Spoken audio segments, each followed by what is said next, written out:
Okay. तो last class में हम लोगों ने सिस्टम ऑफ लीनियर इक्वेशंस की बात करेगी, जिसमें बेसिकली हमने non homogeneous system of linear equations की बात करी थी।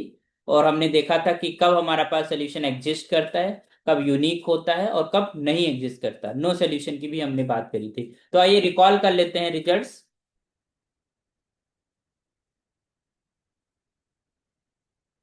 तो पहले हमने देखा था कि a system of linear equations a x is just equal to b is consistent. ठीक है। और you can say possesses a solution। ठीक है, तो इस इज कंसिस्टेंट, कंसिस्टेंट का मतलब सोल्यूशन एग्जिस्ट करता है if and only if rank of A and its augmented matrix is same. है ना। तब हमारे पास सोल्यूशन एग्जिस्ट करेगा। और उसमें हमने ये भी देखा था कि अगर हमारे पास ये rank is just equal to N N is the number of unknowns,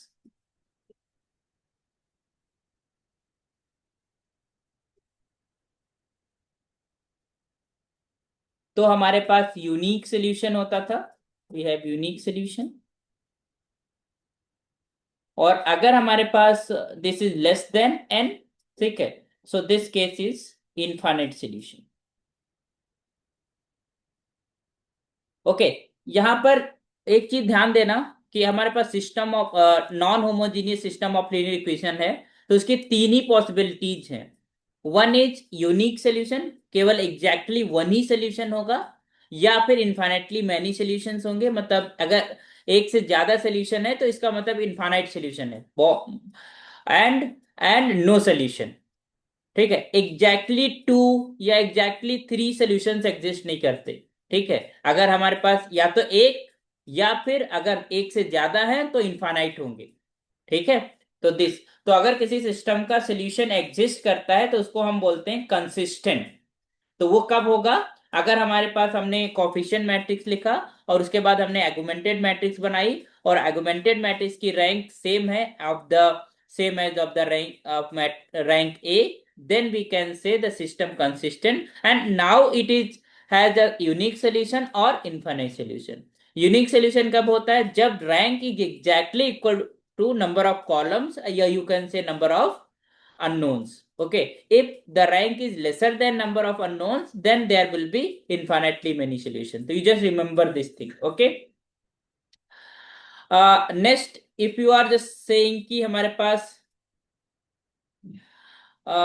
N by N एक स्क्वायर मैट्रिक्स बन रही, इफ ए जो है वो हमारे पास जितने नंबर ऑफ रोज हैं उतनी ही नंबर ऑफ इक्वेशंस है, मतलब जितनी नंबर ऑफ हमारी इक्वेशन है उतनी ही नंबर ऑफ अननोन्स हैं। तो जब ए बनेगी तो that will be a square matrix. ठीक है। तो उसके लिए स्क्वायर मैट्रिक्स की रैंक हमारे पास फुल रैंक कब होती है? जब उसका डिटरमिनेंट नॉन जीरो होता है। ठीक है। तो जब डिटरमिनेंट नॉन जीरो होगा देन वी कैन से कि there will be a unique solution. Okay, तभी उसकी रैंक एन हो पाएगी। ओके, तो यू कैन जस्ट से कि if a is b n n by n square matrix,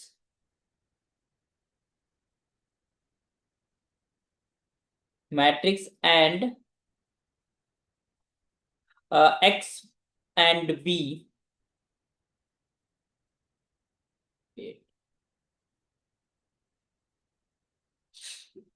and x and b b n by one, it mean जितने number of unknowns हैं उतने ही नंबर ऑफ इक्वेशंस हैं।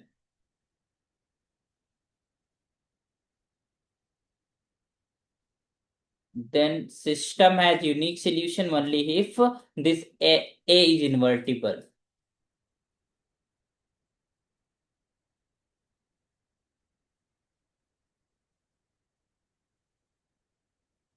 X goes to B possesses unique solution,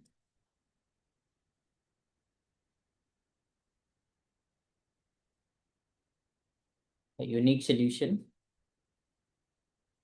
if and if the matrix A is non-singular।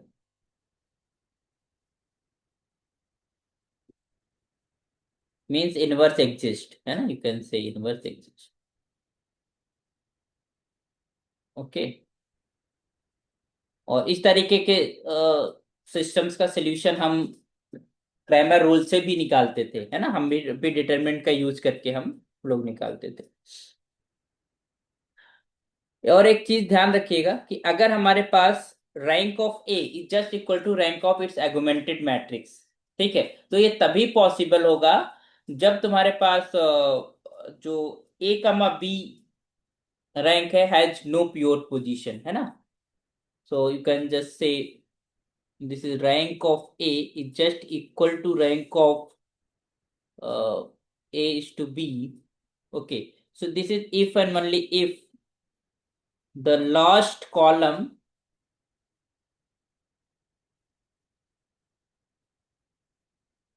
of A is to B has no pure position 5. Okay, कैसे? अगर हमने कहा this is your A and this is है B, तो ए और ए एगुमेंटेड B जो augmented matrix और ये उसकी रैंक तभी सेम होगी जब इसके अंदर प्योर पोजीशन हो। मान लो इसके अंदर प्योर पोजीशन एक नॉन जीरो नंबर आ गया और यहाँ पर सारे के सारे एलिमेंट जीरो हैं, तो उस केस में rank of A will be lesser than the rank of augmented matrix, है ना। तो इसका मतलब है अगर हमारे पास rank of A is just equal to rank of augmented matrix, it is possible only if we don't have a pure position in the last column, in the B वाले कॉलम में जिसमें बी हमारे पास आता है। Okay, you just remember.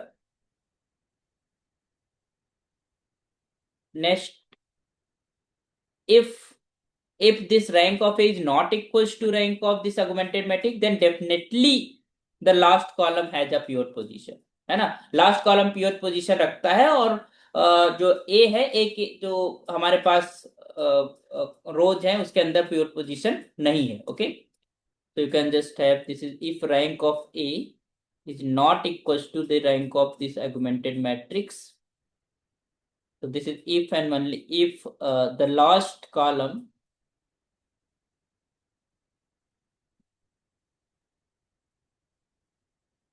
of this augmented matrix H to B has a pivot 5. Okay.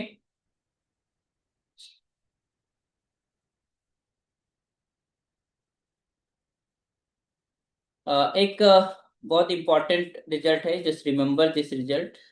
तो a system of, इसको हम प्रूव भी करेंगे।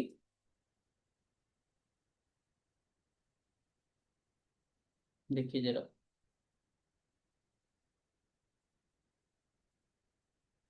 a system of linear equations,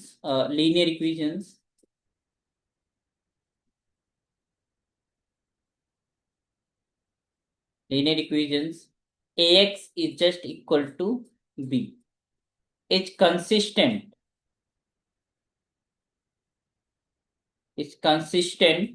if and only if this b can be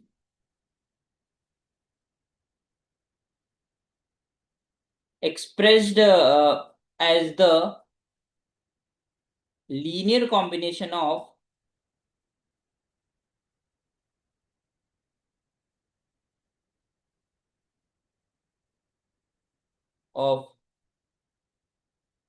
columns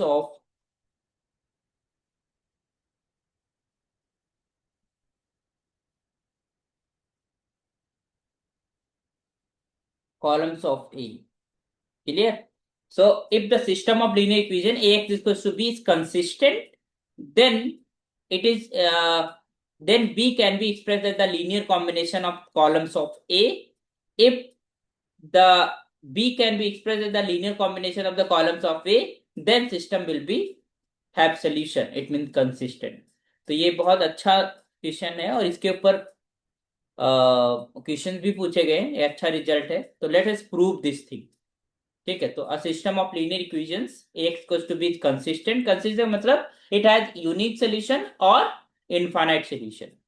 okay, हम यहाँ पर non homogeneous system की बात कर रहे हैं, ठीक है। तो if and only b can be expressed as the linear combination of the columns of A. So let's solve this.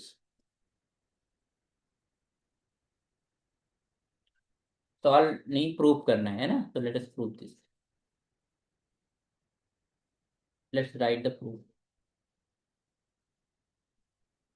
सबसे पहले हम लीनियर कॉम्बिनेशन की बात समझ लेते हैं कि लीनियर कॉम्बिनेशन क्या होता है। So if we have some vector v1 v2 and v3, suppose that, or I'm saying कि this v1 v2 and v3 or the linear combination, they form a linear combination and there is a v.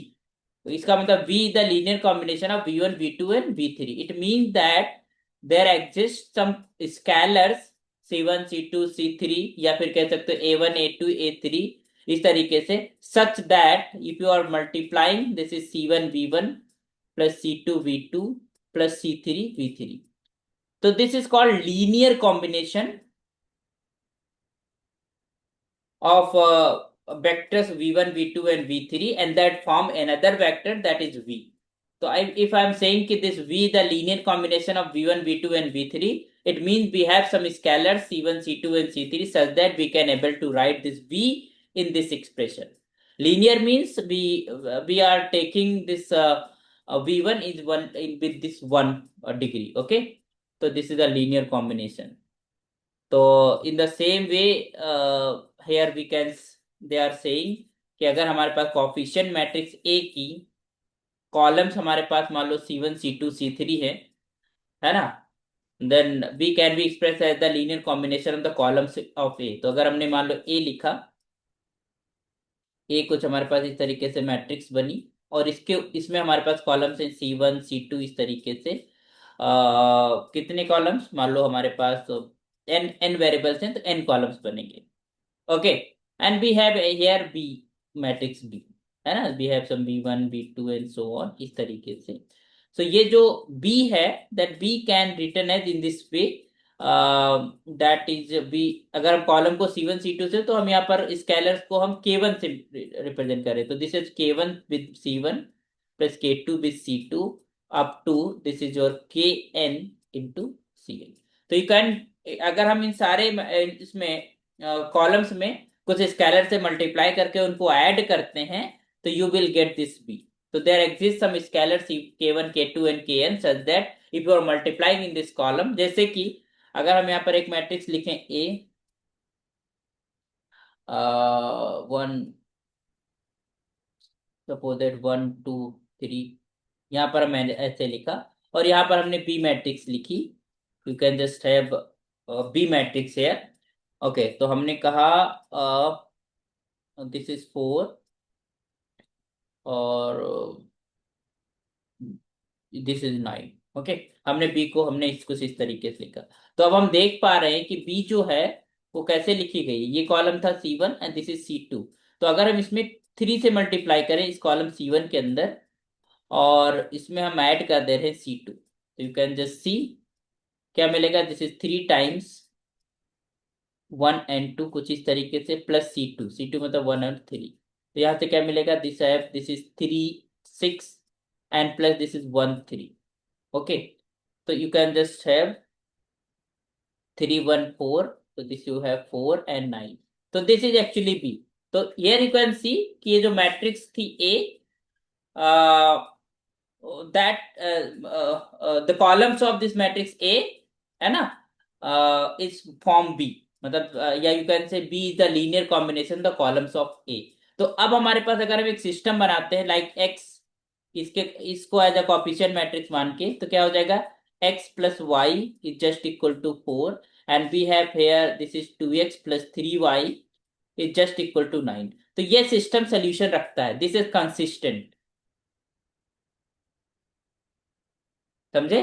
तो this system has a solution.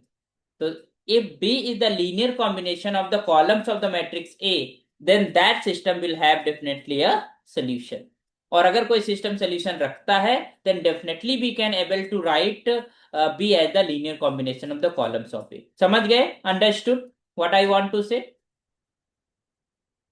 अब जैसे इसका solution आप निकालना चाहो तो easily आप निकाल सकते हो, जस्ट मल्टीप्लाई 2 here है ना। तो this is your 2x plus का 2y इज इक्वल टू 8। आप सब ट्रैक कर दीजिए, तो ये माइनस माइनस माइनस, ये कैंसिल, ये हमारे पास हो जाएगा y इज इक्वल टू 1।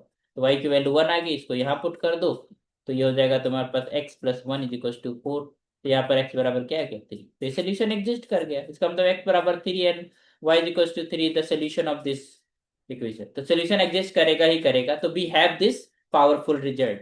ठीक है, तो अगर हमारे पास B the linear combination of the columns of A, then we have solution for that system।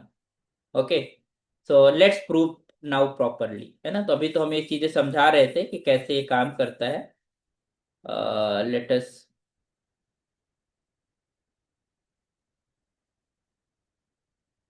let us prove this।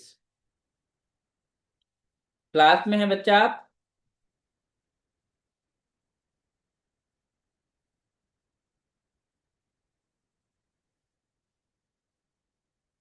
तो मिटा देते हैं।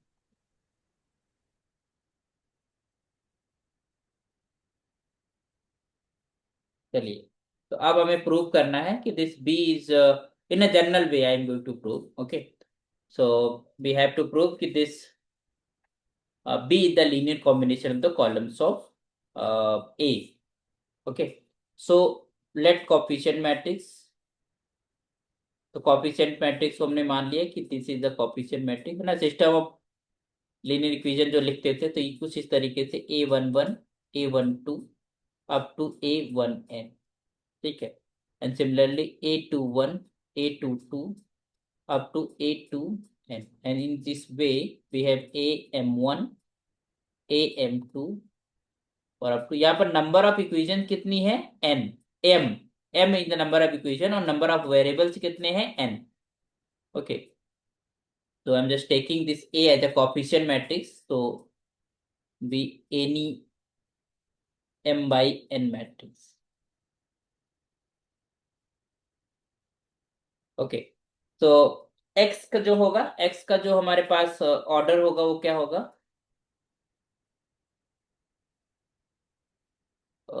x, बिकॉज ये इसका ऑर्डर है m बाई n, और हम मल्टीप्लाई करते हैं किसमें, x को मल्टीप्लाई n करते हैं एक क्रॉस अंदर, वन, है ना। तो इसका ऑर्डर क्या हो वन जाएगा, क्रॉस n, क्या n होगा क्रॉस बेटा। One, n by one. हाँ, n/1। इसका मतलब है हूँ क्लास में, आप अभी बोल नहीं रही थी, कहाँ गई थी क्लास से। फिर क्लास में ही थी। ओके, तो दिस, इसका ऑर्डर क्या हो जाएगा, दिस इज योर n/1, तभी हमारे पास प्रोडक्ट पॉसिबल होगा। प्रोडक्ट होके जो आएगा वो m×1 का आएगा, तो b जो होगा वो हमारे पास m×1 का होगा, b n/1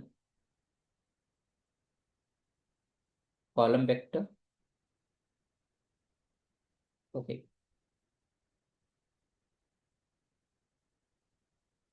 then you can clearly say, then अगर हम इसको लिखना चाहें, then we have this ax, और a और x को अगर हम मल्टीप्लाई करते हैं, तो what you got from here, we have simply system मिलेगा हमको a1x1 plus a12x2 up to plus this is a1nxn plus a21x1 plus का a22x2 up to this is your a1nxn। इसी तरीके से am1x1 प्लस का am2x2 up to this is your amn xn। ये मिलेगा, है ना। और इसका ऑर्डर जो हो जाएगा, that will B m/1 column matrix. अच्छा, एक चीज ध्यान दीजिएगा, क्या हम इसको ऐसे नहीं लिख सकते, हम लोग इसको इस तरीके से भी तो लिख सकते हैं कि, क्योंकि हमें पता है कि हम जब मैट्रिसेस को ऐड करते हैं तो करस्पॉन्डिंग एलिमेंट्स को ऐड करते हैं, है ना। तो इसको हम इस तरीके से नहीं लिख सकते, we can write this, this is a11x1 और a21x1 and up to this is am1x1 लिख सकते हैं। This is the first column matrix, yes sir. And plus we can break like this is a12x2 and a22x2 up to this is am m2x2, clear, in this way। We can write, लिख सकते हैं ना। तो हमने सबको अलग, yes sir. 1n(xn) plus 2n हो जाएगा नहीं यहाँ पर। हाँ, this is 2n(xn) up to this is amn(xn). In this way we can right.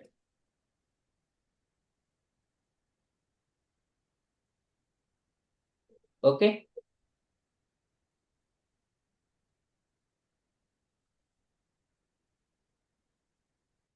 अब ध्यान दीजिएगा।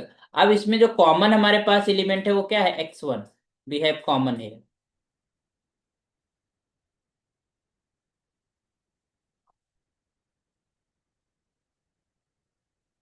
प्लस यहाँ पर x2 है जो कॉमन एलिमेंट है।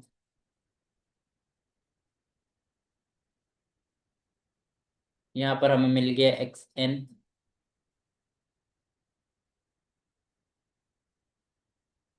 a1n a2n up to amn। Got it.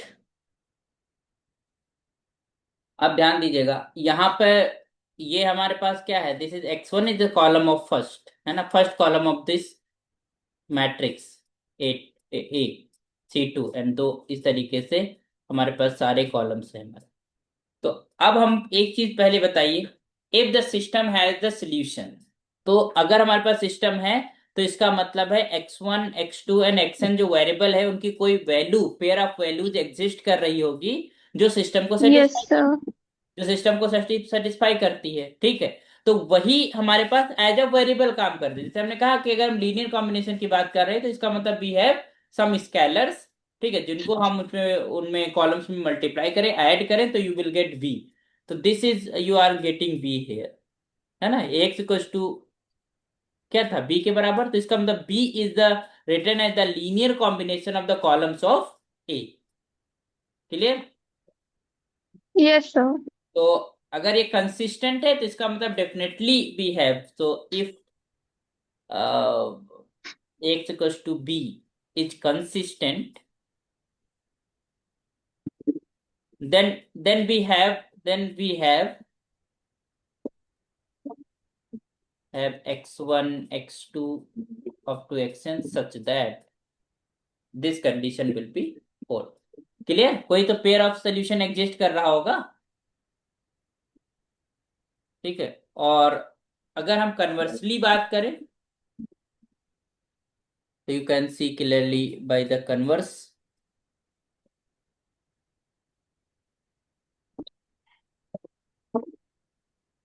if I'm just saying कि b can be written as the linear combination of, अगर हम कह रहे हैं कि बी हमारे पास लीनियर कॉम्बिनेशन ऑफ कॉलम्स में लिखा जा रहा है और ये हमारी चीज पूरा बन के क्या बन जा रहा है, बी, तो इसका मतलब क्या है कि वो जो कांस्टेंट आए होंगे, जो स्केलर्स आए होंगे, जो लीनियर कॉम्बिनेशन बना रहे हैं, वही हमारे क्या हुए होंगे, सोल्यूशन रहेंगे। क्योंकि वो सेटिस्फाई कर रहे हैं, वो अगर उसका लीनियर कॉम्बिनेशन बना रहे हैं तो इसका मतलब बेसिकली वो सेटिस्फाई कर रहे हैं। तो सेटिस्फाई कर रहा है अगर कोई हमारे पास pair of points, pair of variables, तो वो हमारे पास क्या होता है, सोल्यूशन होता है। ओके, तो if b can be expressed as the linear combination of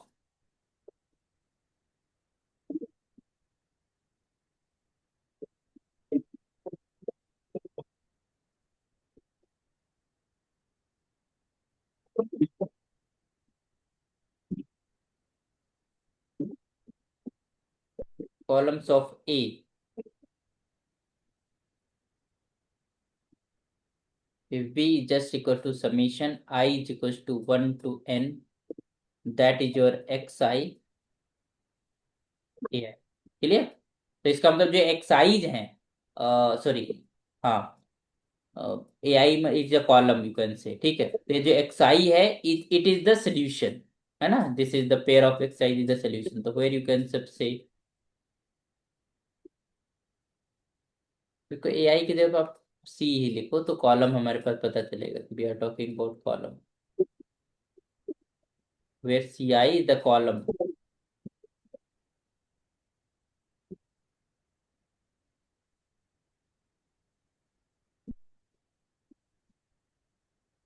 and this is x i are the scalars. और ये जो स्केलर्स होंगे वही हमारा सोल्यूशन हो जाएगा।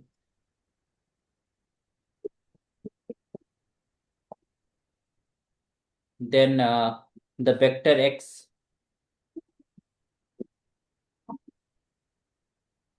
having the points components xi is a solution.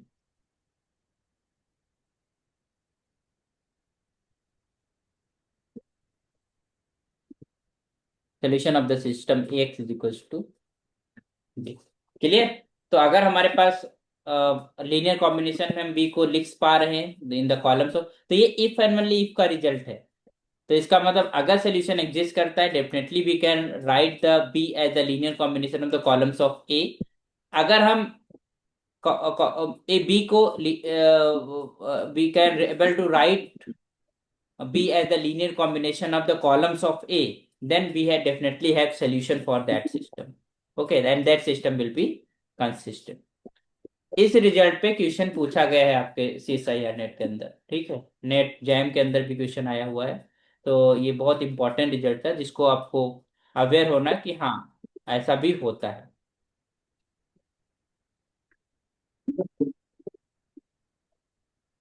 अच्छा, इसको एज ए रिमार्क भी एक रिमार्क लिख सकते हो कि अगर हमारे पास कॉलम रोज के लीनियर कॉम्बिनेशन में लिखा हुआ है तो इट इज नॉट नेसेसरी कि हमारे पास सिस्टम कंसिस्टेंट हो, ठीक है। बट अगर बी कॉलम्स के लीनियर कॉम्बिनेशन में लिखा हुआ है तो definitely that system is consistent. Okay, तो let's write the remark here.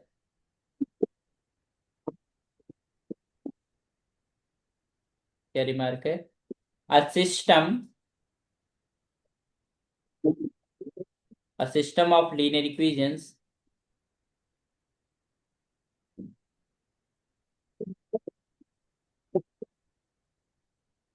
need not be consistent if B can be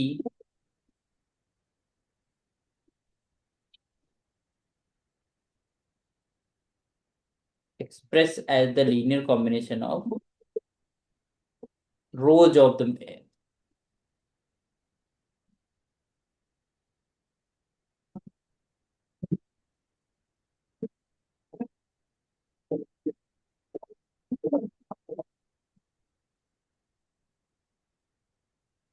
rows of A. Clear?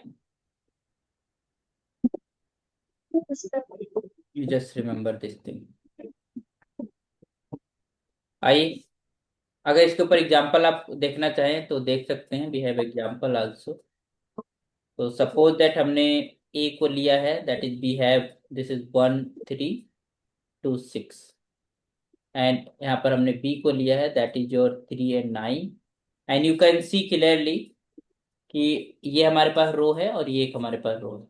तो अगर हम इन रो को इस तरीके से लिखे 1 3 कॉलम के फॉर्म में लिख ले, या फिर हम इनको अगर जोड़े, अगर हम बी को एज अ रो बना ले लाइक दिस 3 9 है ना, और इन रोज को हम आपस में जोड़े अगर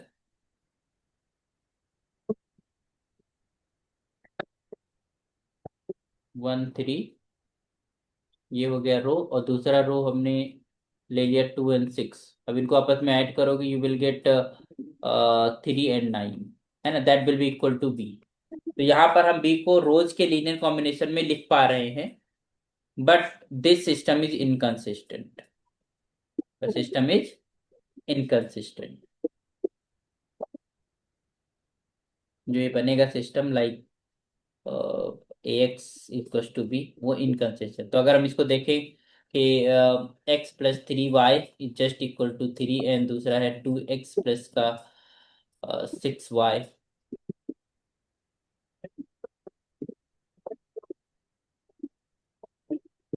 इज जस्ट इक्वल टू 9, ठीक है। तो ये सिस्टम हमारे पास नो सोल्यूशन वाला केस। क्लियर? तो रोज के लीनियर कॉम्बिनेशन है तो जरूरी नहीं कि वो हमारे पास कंसिस्टेंट हो, बट हाँ अगर हमारे पास बी कॉलम्स के लीनियर कॉम्बिनेशन है definitely system will be consistent. चलिए कुछ और रिजल्ट्स लिख लेते हैं फटाफट।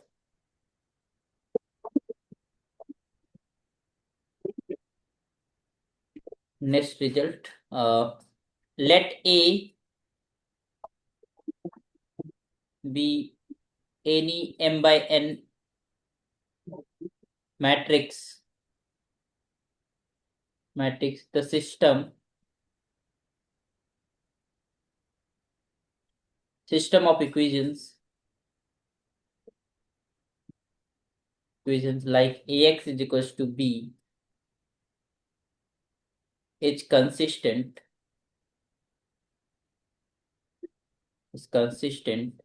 for all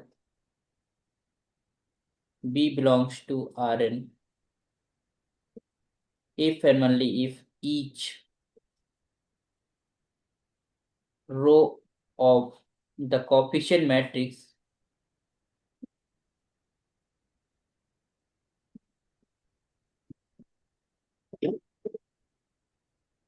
A has a pure.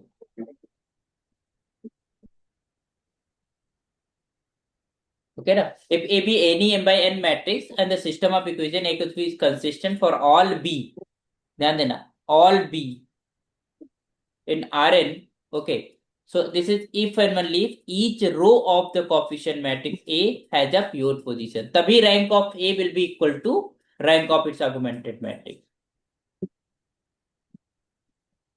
ये Rm है, sorry.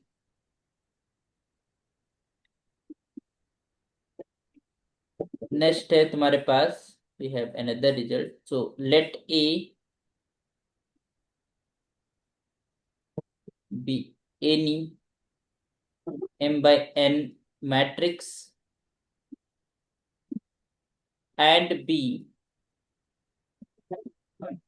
be a m by 1 vector with real entries.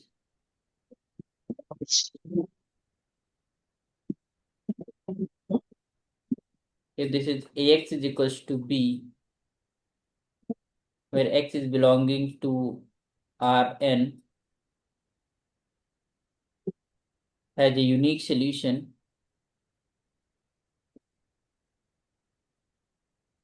Then this is m is greater equal to n and rank of A is just equal to n. इसको आप ऐसे भी देख सकते हो, if A be any m by n matrix and B the m by 1 vector with the real entries, with this real entries, okay. If A equals to B where x belongs to Rn has a unique solution, अगर उसका unique solution है तो definitely the number of equation है that is more than the number of variables, and in that case and should be the rank should be equal to n. तो उस case में हमारे पास यूनिक सोल्यूशन के case में ऐसा happen होगा. तो we have one more result that is also you remember, in non-homogeneous system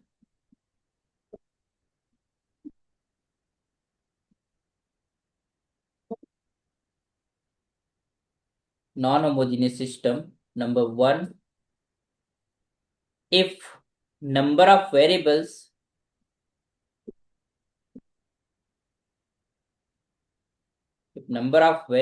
which is more than the number of equations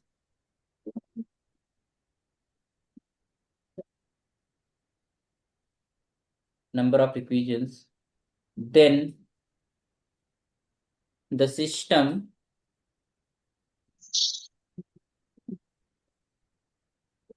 has either no solution or infinitely many solutions.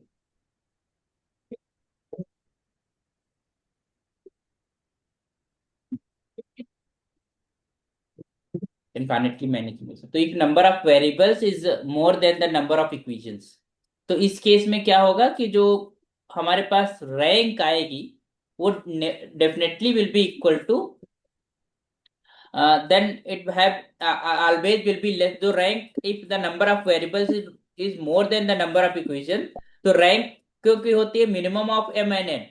तो इसका मतलब है rank हमेशा जो है वो नंबर ऑफ वेरिएबल से कम रहेगी। तो रैंक हमेशा अगर नंबर ऑफ वेरिएबल से कम रहेगी तो पहली दो केसेस अब बने, या तो रैंक ए आर्गुमेंटेड मैट्रिक्स के इक्वल है, या रैंक हमारे पास आर्गुमेंटेड मैट्रिक्स के इक्वल नहीं है। तो अगर रैंक आर्गुमेंटेड मैट्रिक्स के इक्वल नहीं है तो उस केस में हमारे पास नो सोल्यूशन का केस है। और अगर इक्वल है तो रैंक हमारा less than number of variable है, तो इनफाइनाइट सोल्यूशन का केस है। इसका मतलब इस केस में यूनिक सोल्यूशन का केस नहीं आएगा कभी। तो अगर number of variable number of equation से ज्यादा हैं तो कभी भी वहां पर यूनिक सोल्यूशन का केस नहीं आएगा, never will be the unique solution. Okay, तभी लिखा हुआ है कि if the number of variables is more than the number of equation then system has either no solution और इनफाइनाइटली मेनी सॉल्यूशंस। दूसरा है हमारे पास same, if number of variables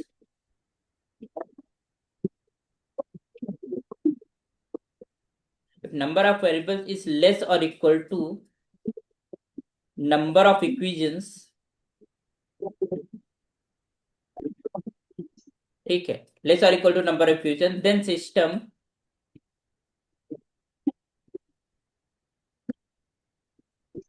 the system में हैव नो सोल्यूशन। इसमें अब तीनों case आएंगे, no solution, unique solution, unique solution और इनफाइनाइटली मेनी सोल्यूशन,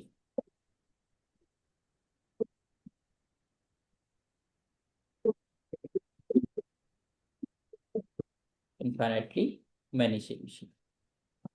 ओके, समझ में आ गया? तो this is about the results of the non homogeneous system, है ना? तो उससे रिलेटेड हमने चीजें पढ़ ली। तो अब हम लोग होमोजीनियस सिस्टम की तरफ बढ़ेंगे। ओके, तो नेक्स्ट लेक्चर पे हम लोग होमोजीनियस सिस्टम की बात करेंगे और हम देखेंगे कि होमोजीनियस सिस्टम हमेशा सोल्यूशन को एग्जिस्ट करता है, मतलब हमेशा उसका सोल्यूशन आता है। ओके, तो नेक्स्ट मीटिंग से आप ज्वाइन कर लीजिए next class. Okay. Yes sir.